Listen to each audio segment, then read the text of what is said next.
University and author of Politics of Unreason, Irwin Suall, Director of Domestic Fact-Finding of the Anti-Defamation League of B'nai B'rith, and Bruce Ennis, Legal Director of the American Civil Liberties Union, which has represented both the Nazis and the Ku Klux Klan. I guess the first question that we ought to look at is whether the media has behaved responsibly in covering these groups. Irwin Suall, have you got any comments on that? Yes, Roger. I think the media's performance has been spotty. In many instances, they've, I think, covered the story well, but in too many instances, they haven't. Incidentally, the Anti-Defamation League is totally opposed to censorship. And so we're not saying that any particular program should be censored.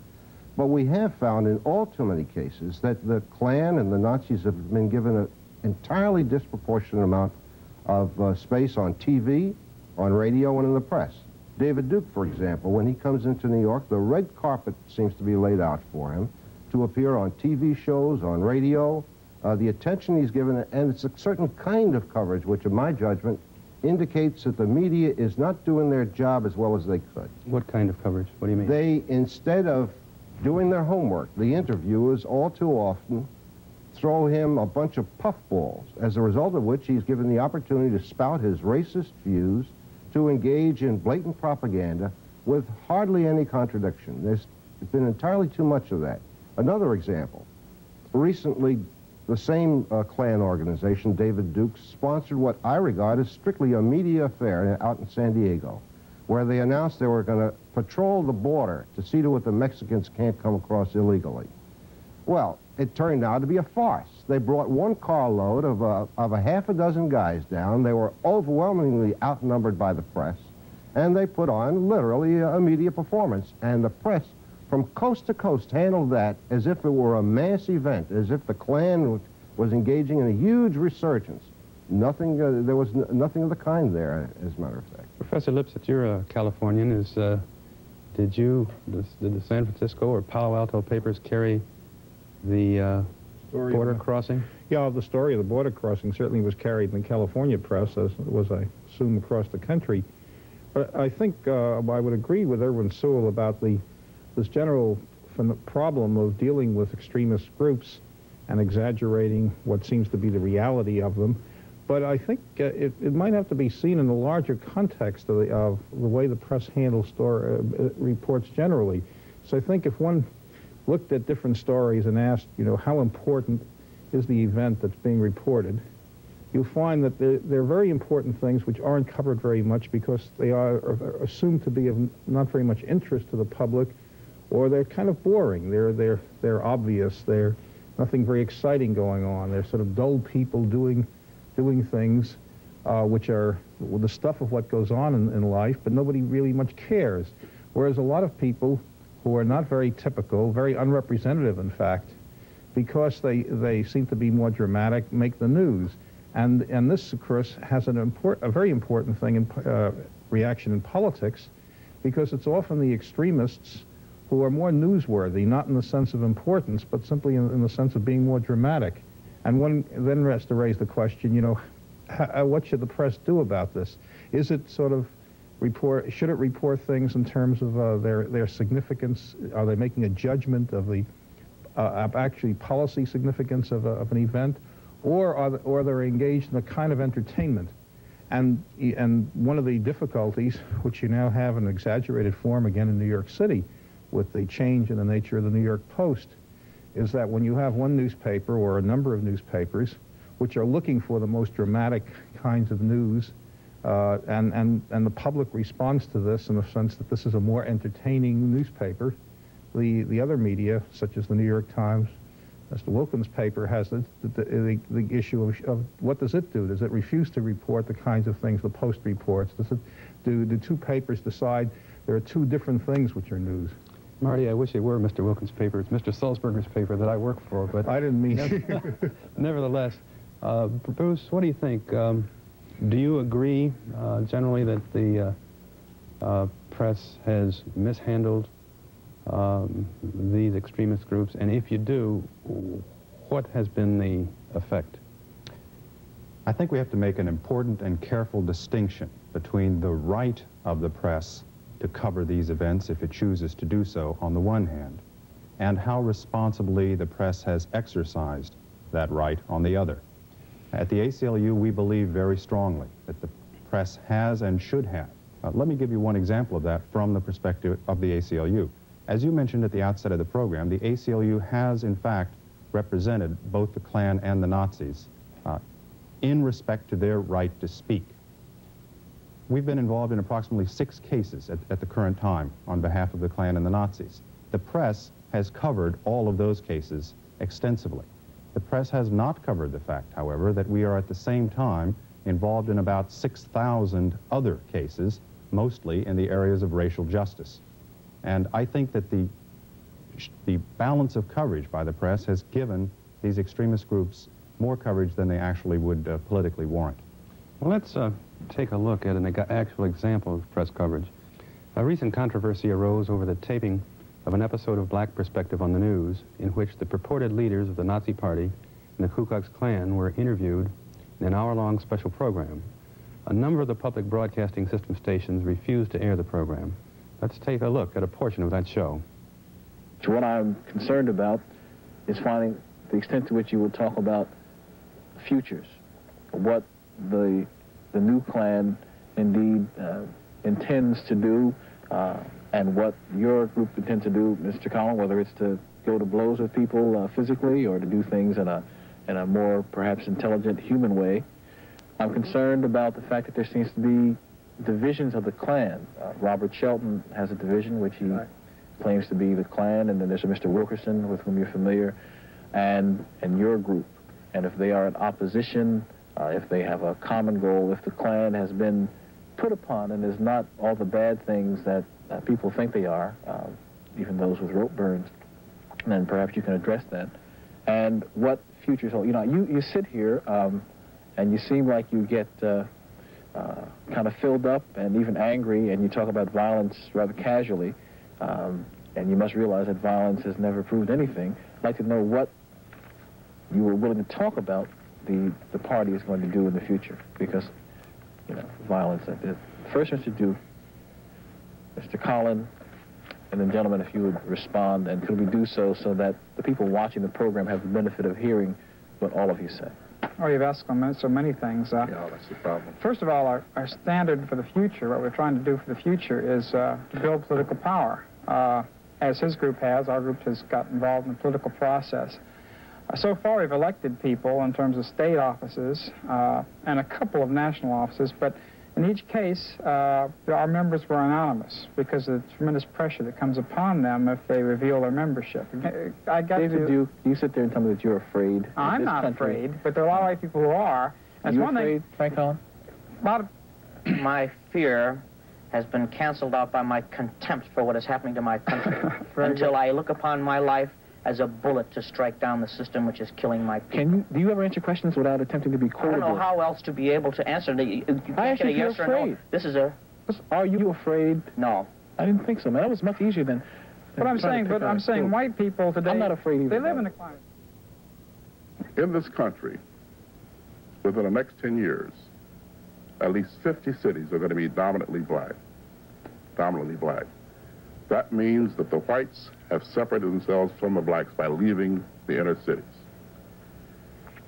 Do you think that is something that ought to be done, or should there be some movement where people can get together and work together in this country? Or do you think the complete separation of the races in America is the answer to your cause? Is this what you're working towards, separation of the races? I'm working for separation of the races. All right. I want complete and total geographical separation so that this is an all-white America in our lifetime. Where would you go then? You haven't indicated who would be leaving. I guess it means you'll be going, Mr. Collin. That sounds... Are you going back to Hitler's Germany? Where are you going?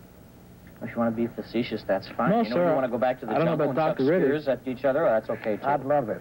As far as we're concerned, we just believe in a voluntary separation. And we think if the government gets out of the business of trying to force people together, that blacks will naturally want to be around black people and go to school with black people, and whites are the same way. Those who want to go to integrated neighborhoods or integrated schools, that's their right. The blacks constitute less than 10% of the population and control less than 1% of the wealth.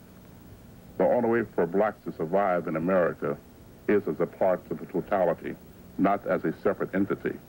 cannot your rational thinking allow you to see that that is disaster?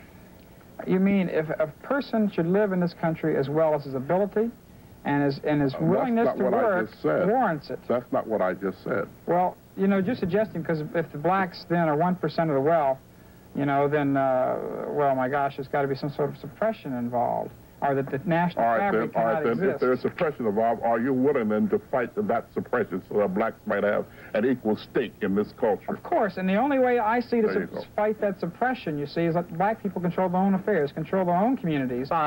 Blacks, who make up approximately 12% of America's population, commit more than 85% of the violent crimes in this country. And I'd say that that's a strong indication who is doing what to whom. What does the FBI say about the tendency toward violence of your organization, for example? I have no idea. I haven't read any FBI reports. So why do you choose to read FBI reports about the violence? Well, I'd love to read FBI reports about us, but I don't believe they're accessible. Which it would seem to me represents potentially a great deal more violence. You see, we're missing the point here. It isn't just No, sir, I'm not missing my point. My point is that your selective reading of FBI statistics... I've read as much of the FBI reports as I've been able to lay my hands on, but I think that we're missing the point that the blacks are being used. They are not really an enemy in themselves. I believe that we can live together. Like, for example, the film that was released some years ago, Song of the South by Walt Disney. You may have seen that. That was a beautiful film. Showed how the blacks and the whites lived together because they respected each other's separate identities. Oh, so if the blacks and whites will respect each other, they could live together. If they respect each other's racial differences. Well, why not let us educate them to respect each other? Because you are using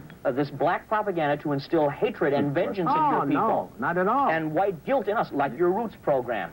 Roots? If that doesn't, that is a quintessence of black Jewish propaganda, to make the white man feel ashamed of his ancestry, and the black man feels... Well, aren't you ashamed that people were brought from Africa and enslaved and made to work for nothing? No, not at all. You're not... Let me tell you why. Because the black man lived in a position of cannibalism and disease. The white man came along, took him away from his cannibalism, cleared up his diseases, gave him a roof over his head, all the sex he could want. Why did he have to bring them all the way across the ocean and make them pick cotton in order to cure their revolution at that time? Couldn't they have given him the medicine over there to cure? When the Industrial Revolution came along, it outdated the Negro. The Negro was, he was replaced by a machine that worked better. Irwin Suall, Fred Collins said that he was very grateful for that forum. Should he have had that forum?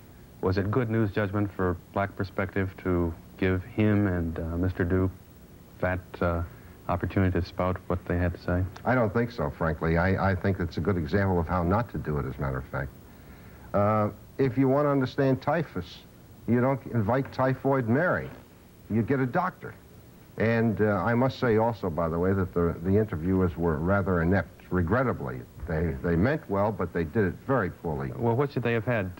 Bruce Ennis to talk about Nazism and Marty Lipset to talk about the Klan? I mean... They should have done their homework, and they didn't. Incidentally, David Duke lied from one end of his talk to the other end.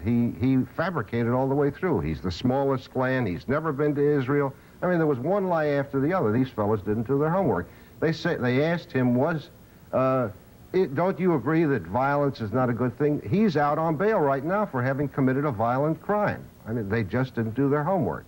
But so Irwin, the issue here, I think, is more than the question of, you know, whether these people did their homework or not, or Duke and Collins. Is there an extremist threat from the right to American democracy? Now, I think part of the mistake of the Black Perspectives program was they picked on two groups which are very tiny, which are regarded as outlandish in the context of American society today with the increased education and the like. It's people going around in sheets or in Nazi uniforms are not going to get anywhere. And it's a kind of reducto ad absurdum. But we do have extremists, we do have racists, we do have anti-Semites in the society, and they do have influence on the body politic. One of the things that they do is make people who I think are racists be able to deny it to themselves. That is, a lot of people who I think are racists and anti-Semites would think of Collins and Duke as beyond the pale, and then this make, you know, the polite people who, however, are engaged in actions in various places in Louisville, Boston, in New York, are able to look down their noses at these people as contemptible. Actually, Marty, that's only partly true. ADL did a careful study of the composition of the Wallace movement and of the factors involved in the Wallace movement, people who were running key positions in it. We found that it was very largely penetrated by the Klan, even by Nazis and by other extremists, so that you have, while it's perfectly true that the Nazis can't come forward as Nazis and get mass support in the United States, they're able to, and the Klan and others like them, penetrate the larger white racist movements and gain a certain amount of influence there. Just a second, Bruce. Well, when you say penetrate the Wallace movement, are you suggesting that they really are some kind of a threat, a tangible threat? I think you have to be careful. There is, in my judgment, clearly the Nazis and the Klan do not represent a threat to the American Republic at this time. But I think there are aspects of the organization that do represent, in some respects, a potential threat, and in other respects, a present threat. And incidentally, I would say that, generally speaking, those of us who live in this century, the 20th century, after what we have seen in our century, and what we've seen around the world, even at the present time in some parts of the world, to be complacent about the problem of extremists is a wrong attitude. And yet, I also say that they don't represent a present threat to the Republic. But there are things that they have done that are in the newspapers every day. Nazis have killed people, for example. That's one aspect of the threat that I think they pose. When this fellow Collins said he regards himself as a bullet, that was only partly a literary expression. In part, it was true. Fred Cowan up in New Rochelle was a bullet and killed 4 or 5 people. A Nazi killed a Jewish businessman in Chicago not long ago. Well, that gets to the Skokie case. Do you want to talk about that? Before I talk about that, which I'd like to talk about, showing this kind of show does not really represent a threat to our republic.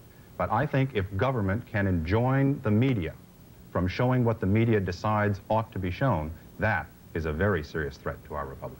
Irwin, what do you think? I have no disagreement. We are not in favor of censorship, as I indicated before. We're not in favor of bumping programs off the air.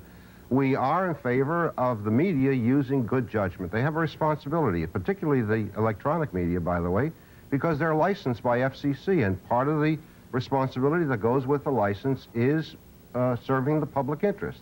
I don't think this program served the public interest. I wouldn't go to court to throw it off the air, but I don't think it was the way in which to handle the problem of educating the public as to the nature of Nazism and racism. And that's my complaint. I think that these things are not being handled properly. Now, ADL, incidentally, last spring came out with a report of Klan activity out in the Rockaways. Now, that's exposure, and we believe in exposure. Incidentally, he said that they operate secretly. He's quite right. And there are times when the appropriate way to deal with the problem of the Klan is to expose them, to let the people see what the Klan actually is. At that time, they were planning cross burnings in the Rockaways. They had a membership of some 50, and they were growing, and they had weapons. We exposed them. Today, there have been no cross burnings. Their membership is down to 20. They have decided to not quite close up shop, but virtually close up shop. Should the Nazis be allowed to march in Skokie? In my judgment, what we've got to do is deal with this problem with a appropriate recognition of First Amendment rights, and at the same time, not take a simplistic attitude that First Amendment rights come before everything else.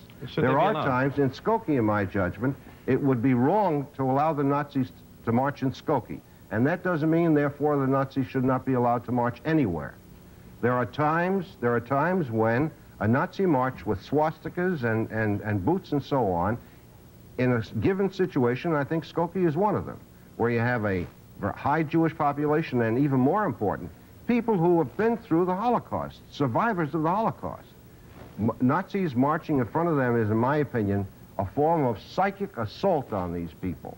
It's, in some ways, even more damaging than if they came up and rapped them over the head with a blackjack.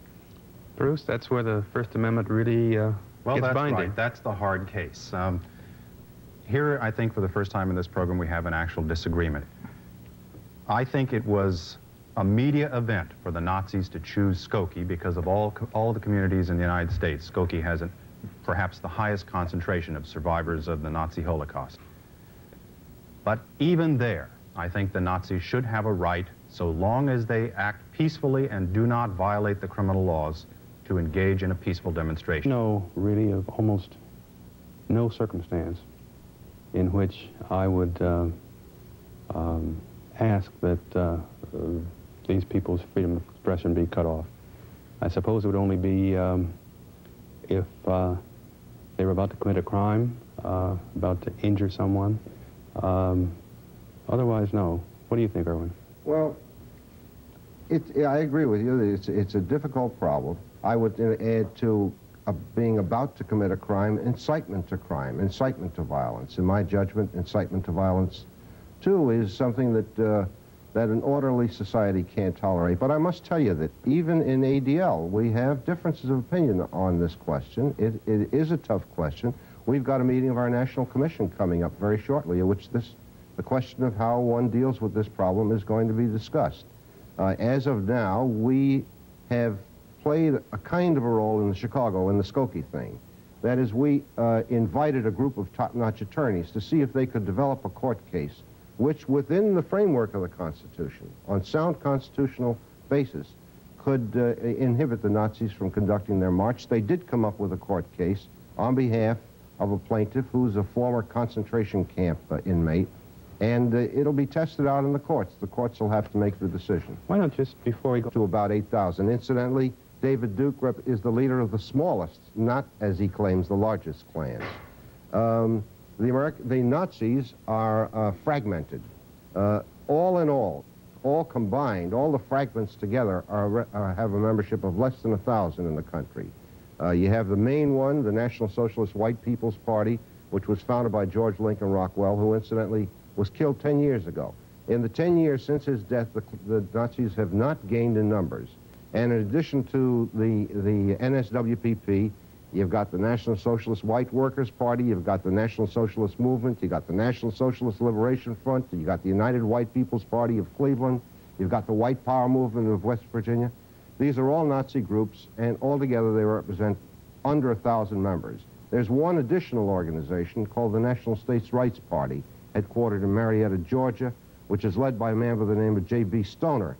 They have a membership, we estimate, of approximately 1,000 to 1,200 throughout the country. Stoner, incidentally, is presently under indictment in Alabama on charges of having bombed a church back in the 60s, the Church of Reverend Shuttlesworth. So that these groups altogether represent nothing significant in numbers. There's no question about that. In a country the size of ours, it's a very insignificant number. But they're capable of doing what J.B. Stoner is accused of having been done. That is, perpetrating violence and murder. I mean, there's another indictment against Klansmen who, it's charged, were involved in the murder of the little girls in that church in Birmingham. But you know, the Skokie case raises an interesting thing of tactics by extremist groups. Why do they pick Skokie? As we've mentioned, because of its large Jewish population and Holocaust victims. In San Francisco, a Nazi group opened up a bookstore just opposite a synagogue. And again, for the same reason. Now, what were they trying to provoke? It wasn't that they obviously didn't hope to convert Jews, to annoy them. What they were hoping to provoke was violence. That is not violence seemingly initiated by them, but violence against them. To what you say there, I think you have to understand that if we allow the principle to be established that speech can be suppressed whenever the audience violently disagrees with the speech and would attack the speaker, then you've established an extremely dangerous principle. If that were established in the Skokie case, that would have meant, for example, that civil rights demonstrators could not have marched in the South. They could not have marched in Selma because the white residents of Selma would have attacked them. It would have meant that anti-war marchers could not have marched on the Pentagon to oppose the Vietnam War. It's a dangerous principle to allow the heckler's veto to suppress speech, and I hope that that never is established in this country. I agree. At the same time, I think it would be useful if we were to look at this thing from the standpoint of a historical perspective. I agree with you entirely, Marty. The part of the tactic of the extreme left and extreme right is to provoke this kind of repression in the hope that it'll have consequences in terms of the society. But look at the cases in our century where totalitarianism has succeeded. In my judgment, there have been cases not in the Weimar. The problem with the Nazis was not that the Weimar Republic denied them free speech. On the contrary, it was that they weren't tough enough. Over and over again, in my judgment, what happened was not that the democratic societies, that totalitarianism succeeded because democratic societies allowed their civil liberties to be eroded, and I'm not in favor of the erosion of our civil liberties. Are you suggesting that our democracy is in as pallid a state as the Weimar Republic was? Not at all. On the contrary, I don't want to give that impression at all. I'm simply saying that it is historical fact that where you've had this kind of turmoil in the society, what's happened is not that the democratic countries gradually became totalitarian, but that there was seizure of power, either by military coup or by groups like the Nazis who on the wave of public resentment against the turmoil, succeeded in capturing power. So what practical consequences for policymakers does that little speech you just made? That's a good question, and the answer, in my judgment, is that one must somehow be able to develop policies which, while on the one hand scrupulously observing constitutional principle of free speech and free expression, at the same time are somehow effective in dealing with the problems that arise when you've got extremist groups attempting to destroy your society. That's difficult, I know, and I don't think there's a simplistic answer to it. But I think you have to at least grapple with that problem. The problem is that a little while ago you said that Stoner is capable of blowing up Shuttlesworth Church, that people in these groups are capable of that. And it almost suggested that if the group is capable of and has demonstrated that one or two of its members are capable of that kind of behavior, that you would proscribe them entirely. No. You weren't suggesting that. Let me make that clear. ADL does not advocate the outlawing of these organizations, no. We don't advocate outlawing them or their publications, nor do we advocate preventing them from the right to express their points of view, detestable as those points of view may be. We do think, though, society has a right to protect itself against incitement to violence and murder, and against activities which are a violation of law. We think the law should be applied fully. We think it should be applied effectively. We think it should be applied properly. But that's begging the question, because everybody is in favor, or it's easy to say you're in favor of enforcing the law, and that if somebody engages in lawless activities, there's no issue. You may say that the law enforcement is ineffective, or that but that's a different kind of issue, whether law enforcement is effective or not, as against the free speech issue. And I think, or the issue we started talking about, which is the role of the media. One thing which has struck me in some of the work that I did in reading about the earlier Klan, the second Klan of the 1920s, which, as you know, had millions of members and was a very important group which elected people north and south, had important influence in both the Democratic and Republican Party. That Klan started growing in 1919, 1920, and at the time there were estimates that had some hundreds of thousands of members, mainly in the South, but some in the North. Well, the New York World, which was then a very prominent and important paper, started an expose series in which they ran 15 articles exposing the Klan, which was then reprinted in newspapers across the country. And it's the general opinion of historians and people who studied that Klan that series of articles enabled that Klan to take off, that its movement from a few 100,000 to millions reflected that expose series. But it's not what should be, but it clearly was a story. In raising this, I'm not suggesting an easy answer that the world was wrong. Here are First Amendment exchange of information, which I think the American people are capable of dealing with, and in the long run will really provide for the stability of this nation. Irwin Suall, do you want to have the last comment for about 20 seconds? Yes. If I've only got 20 seconds, I want to use it to remind you fellows and the viewing audience that in talking about the Nazis and talking about the Klan, while we have an obligation to observe constitutional principle, we also have a real obligation to remember what they stand for and what these movements have done in our time. And with that in mind, I think we can have a more balanced view. Thank you, Irwin Suall, Bruce Ennis, Seymour Martin Lipset. Good night.